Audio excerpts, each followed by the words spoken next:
Hello everybody, this is Kenneth Marks of The Ancestor Hunt. Today I am going to be showing you how to use the collection for the Brooklyn Daily Eagle for publications between 1841 and 1902. This site is free and is available to you to hopefully find some articles about your ancestors who lived in and around Brooklyn. I did have some myself and have been successful in finding some articles about my own ancestors, and hopefully that will work for you as well. So let's get started and show you how to use this free site. Up here is the URL, eagle.brooklynlibrary.org, and as I said, it is for 1841 to 1902. In this box here you enter your search term. You can select a time period, i.e. a date range, 1841 to 1860, etc. You can select all content, or articles, pictures, or ads, and you can sort the results by relevancy score, title, word count, or date if you wish. Over here on the right, it does show you some additional options that you might find useful. You can use wildcards. You have the ability to do booleans or and also not.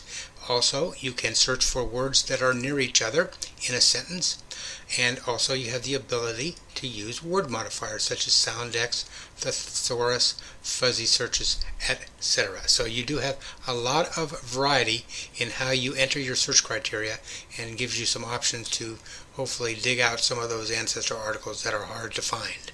So let's go ahead and do a search. I'm going to select all time periods and all content, sort by relevancy score, and I will type in the last name of one of my ancestors, and that indeed is Markheim. So let's hit go, and we'll watch it bring up the results here soon, we hope. Here we go. And as you can see, there are 5 total items. We are going to select one, and the way you do that is you can click on the highlight of the snippet, or you can click article over here. You can also see the entire page, which we will get to later, or you can save it to your collection.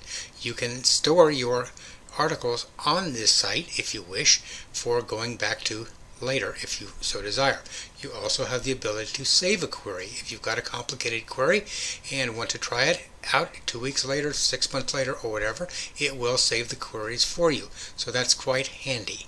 So let's go ahead and let's bring up the result that we choose here. It brings up a new window with the article, and as you can see, it is about Louis J. Markheim. Down here at the bottom, you can see it has underlined the search term that I have chosen, and this is the article.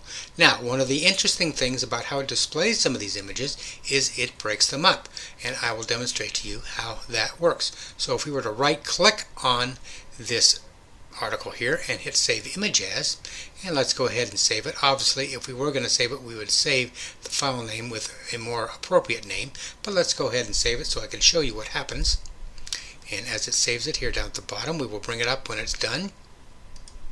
And lo and behold, it has chopped off part of the article. It does not have the complete article. So what that tells us is that save image as is not a good option. The only way that I have found to make it work, there are a couple of ways, but the only one that really works, you could save it to your collection. And let's get out of that and let's go to our collection. And let's bring it up and see what that does. It does save the entire article without the highlights now, but as you can see, it is choppy again, and which means that if we were to do a save image as or do a snippet tool crop of this article, you are not going to get the article in one complete piece. So that is not a good option. So let's click out of that and let's go back. The only way that I have found to make this work the way I think it should is let's go to displaying the entire page. Now we've got the entire page, and if we scroll down, you will see here highlighted in yellow the article. And as you can also see right here in the middle, that for some reason when they created this article, they did not include his midsection. So we certainly do not want to save that. So the best way to do this then is to scroll up, and what we're going to do is up in the right hand corner of the page I'm going to right click and open the image in a new tab. That will bring up the entire image. Here we go, and we're going to click zoom here. We could save it as it is, but I like to see it a little bit larger, so what I'm going to do is I'm going to hit Control plus a couple of times, make it a bit larger. It doesn't destroy the resolution too terribly. So now what I will do is I will use my snipping tool and save the image that way. Okay, so now I can do a file save as, and I can say Markheim article, and obviously I would do a little better job of naming the file. I would put obviously it's the Brooklyn Daily Eagle, but the date and the page number so that I could use that in my citation. But that's how I would indeed save this article. And let's make sure that it came out in one piece so we don't have the same problem that we did before. Whoops, wrong one. Let's try that again. There we go. And there's the article. And we can zoom in a bit. As you can see, it does destroy the resolution if you do zoom, but this is easily readable, and that is indeed how you would save the article using the Brooklyn Daily Eagle site. So my friends, that is how it's done. Let's go back to our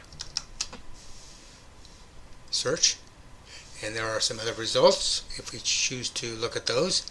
Again, just to refresh, you go ahead and do your search, and the search is great. It's the image handling that is a little cumbersome, and again, the best way to do it is not to save the article when it first comes up because of the highlighting and the choppy parts of how it breaks up the articles. You could try to print it as a PDF, but I have done that, and trust me, what it does there is it also saves the choppy article, so that's not good. The only way to do it is to bring up the entire page and then save the page and then snip the entire article so that it is in one piece without the highlights.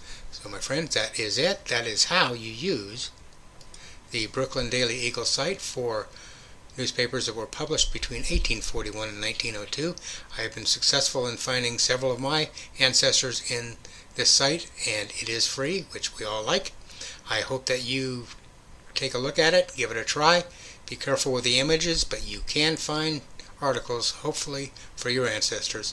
And I will end with this. Happy hunting.